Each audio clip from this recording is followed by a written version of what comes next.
In this video, let's talk about what to do when your Apple Watch doesn't automatically detect that you're working out and it doesn't start to track that for some reason. So let's just begin with the video and all the things that you can do in order to prevent this or in order to make sure that it works the next time. Let me just start by saying that the best thing that you can do before starting a workout is to simply start the workout on the Apple Watch. Like literally open up the Workouts app and select the one that you're about to do and just click on start. It's just going to be the best thing. You're going to make it so much easier for the Apple Watch. But if you for some reason forget about it or there are other reasons why you just don't turn it on before you start a workout, then here are the things that you should consider to do and should do in order to make it work. So what you should try out at first is go to the settings on your iPhone and navigate to the privacy section. If you go there, scroll down a bit until you find motion and fitness, and the first option should be enabled when you go ahead and open it up because it should be able to track your fitness. And motion and fitness tracking stores data on your device, which can be used to estimate your body motion, mobility, step counts, and all of the things as they say in the description, which means that this is going to be essential if you want your Apple Watch to track your fitness and your workouts. You should also enable the very same thing on the Apple Watch. So again, on your iPhone, this time navigate to the Watch app and perform the very same thing. So go to the privacy section and you will be able to find some similar options. You can see the fitness tracking, the heart rate, and all of these things should be enabled because it means that the Apple Watch will now be able to track this kind of stuff for it to know that you're working out, and this is what we want to achieve. By the way, guys, really quickly before we continue with the video, I just wanted to say that if you're new here, consider subscribing because every time I upload a video like this, some question that you may have is going to appear on your YouTube page. So yeah, you can just click on it if it attracts you or if it's something interesting for you. Anyways, let's continue with the video. Another very important thing to consider and to keep in mind is that the Apple Watch has to track some sort of motion or activity. This means that you have to make sure that your activity is something more intense than a brisk walk. Because if you go for a walk, Apple can track that, but if you just move too slowly or don't get your heart rate that up, it's just not going to be able to find anything. I mean, the Apple Watch doesn't know that you're moving, so it has to be a little bit more intense than a brisk walk. This applies to the Workouts app as well as to the Activity app. So the workouts cannot be tracked and there aren't any calories that's going to be displayed as burned naturally. Also, something to keep in mind again is that you should move your body in a natural way. That means that your arms should definitely be moving naturally because this is the information the Apple Watch relies on. The movement of the watch and the heart rate and stuff. So yeah, just move your arms when you're running and doing some sort of exercise. It really does help the Apple Watch. Another thing that is important to have turned on or enabled on the Apple Watch is the wrist detection, so the Apple Watch knows that it is on your wrist, that it is there in order to track the calories and workouts and all of that. So you can enable it in the Watch app again on your iPhone.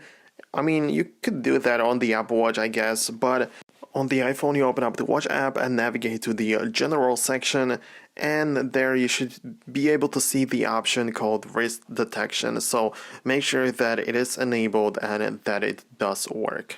Speaking of wrist detection, you should also aim for the Apple Watch being fit on your wrist. That means that it shouldn't be attached loosely.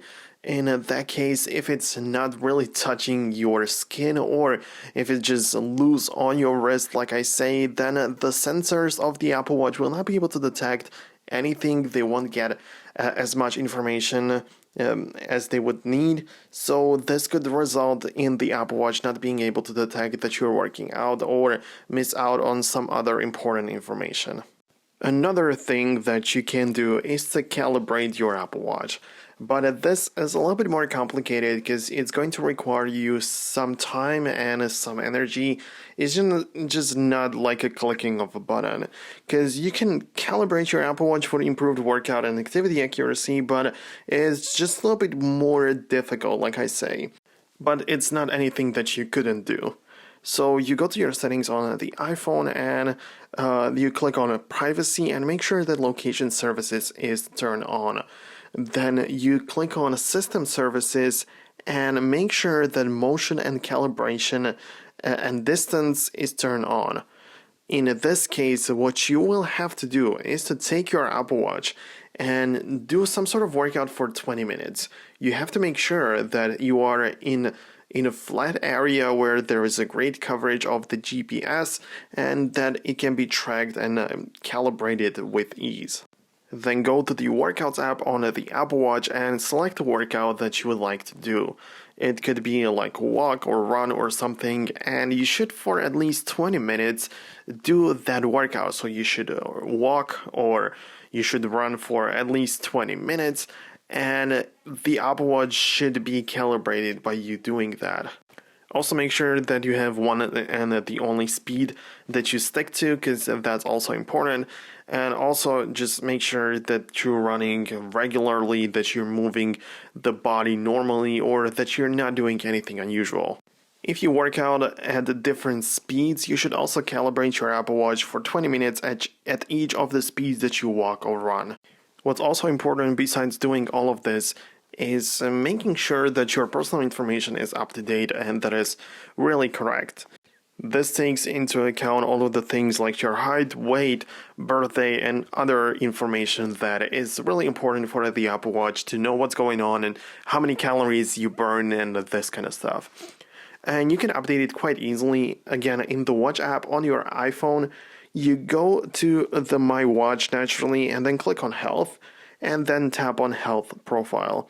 And here you can edit all of the information and all of the things that you can see on the screen in order to make sure that everything is accurate and you in fact get as a result the accurate information and measurements. Just like all the time, you should also aim for having the latest version of the watchOS as well as the iOS. So again, make sure to update and you get the updated software and all of the things that have to do with it, because it's like always a good idea to do it that way. Like this is general and we can mention it all the times. We do something and we try to achieve anything, making sure that the software is up to date is kind of important. If nothing else works, then try unpairing the Apple Watch and repairing it back to the iPhone and things like that, like resetting. And this is the last thing that you would want to do. Obviously and naturally, nobody wants to unpair the Apple Watch and reset it and erase the content. But sometimes it's the only option that you have available to you, so it's still better to try it out than nothing at all. And if everything fails, just make an appointment with Apple, talk to them, because it's just probably going to be at this stage something a bit more, something a bit bigger, or something that it cannot be solved really easily. So maybe there is a problem with the hardware or something is faulty with your Apple Watch. Anyways, guys, we are getting close to the end of this video. I really do hope that you enjoyed it and that you at least found something that was valuable to you. In this case, you should leave a thumbs up to let me know that you liked it. It just really helps the channel, and it also makes sure that the video can show up to more people. You can also subscribe, like I said, for more videos like these in the future. And yeah, just have a great rest of the day. See you guys later in the future uploads.